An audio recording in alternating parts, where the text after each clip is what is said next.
Good morning दोस्तों। स्वागत है आपका मिलेनियर सोच के इस चैनल पे। तो चलिए समय ना गवाते हुए आज की स्टोरी को स्वागत करते हैं। आज की कहानी आपको बताएगी कि एक ही वक्त पे पैदा हुए दो बच्चों का भाग्य अलग अलग कैसे होता है। यानी कि अगर एक ही वक्त पर दो इंसान पैदा होते हैं या दो भाई पैदा होते हैं तो एक भाई का आचरण कुछ अलग होता है और एक भाई को कुछ अलग ही दुनिया मिलती है। यही सवाल एक बार एक राजा के मन में आया और राजा ने भरी सभा में, जहाँ पे बड़े बड़े विद्वान बैठे थे, उन सभी से एक ही प्रश्न किया कि आप मुझे बताइए कि एक ही समय पर पैदा होने वाले बच्चों का भाग्य अलग अलग कैसे होता है। उन्होंने बताया कि जिस वक्त मैं पैदा हुआ उस वक्त अनेकों बच्चे पैदा हुए थे, तो मेरे ही भाग्य में राजा बनना क्यों लिखा हुआ था। एक विद्वान बीच में खड़े हुए और उन्होंने कहा कि इस बात का जवाब आपको यहाँ से कोसों दूर पहाड़ी पर एक साधु रहता है और वह आपको बता सकते हैं। वह महात्मा तपस्या करते हैं और वही आपको इसका जवाब बता सकते हैं। अब राजा के मन में उत्सुकता थी सब कुछ जानने के लिए और राजा वहां से चले गए और उन्होंने देखा कि वह महात्मा आग में से अंगार को पकड़कर खा रहे थे। तो उन्होंने सवाल किया कि महात्मा जी, मैं आपसे पूछना चाहता हूँ कि एक ही वक्त पे पैदा हुए बच्चों का भाग्य अलग अलग कैसे होता है। तो उन्होंने उस पर गुस्सा किया और बोले, चले जाओ यहाँ से, जो पास में झरना बह रहा है वहाँ पर तुम्हें एक और महात्मा मिलेंगे, उनसे तुम यही सवाल पूछ लेना। अब राजा उन महात्मा के पास से चले गए और वह महात्मा जो थे वो अपना ही मांस नोच के खा रहे थे, यानी कि अपना ही मांस निकालकर वो खाए जा रहे थे। राजा से ऐसा देखा नहीं गया। फिर भी राजा ने अपने आप को रोकते हुए ये सवाल पूछ डाला। तो महात्मा जी फिर से बहुत गुस्सा हुए कि इस तरीके का सवाल दोबारा मत पूछना, चले जाओ यहाँ से।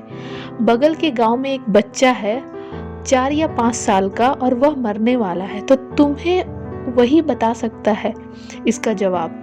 तो राजा का मन में उत्सुकता तो थी जानने की, क्योंकि सवाल बहुत जबरदस्त था। तो राजा उस बच्चे के पास चले गया और उस बच्चे के माता पिता सभी वहां बैठे हुए थे।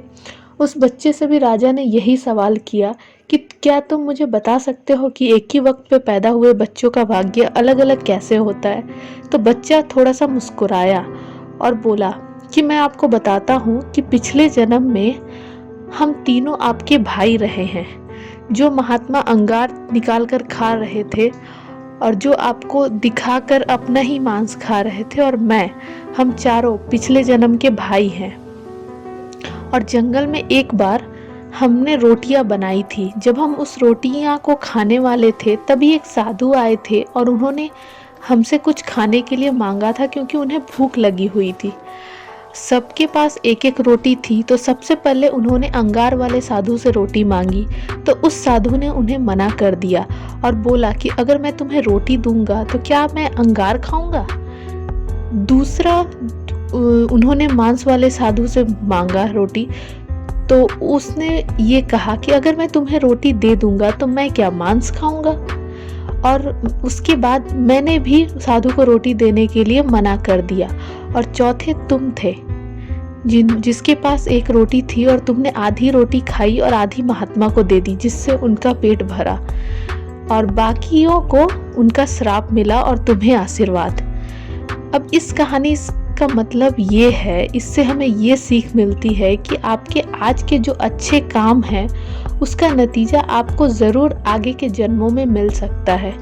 तो दोस्तों, यही एक कारण था कि जो राजा का जो प्रश्न था उसका जवाब उसे मिल चुका था। एक ही वक्त पे पैदा हुए बच्चों का भाग्य अलग अलग कैसे होता है।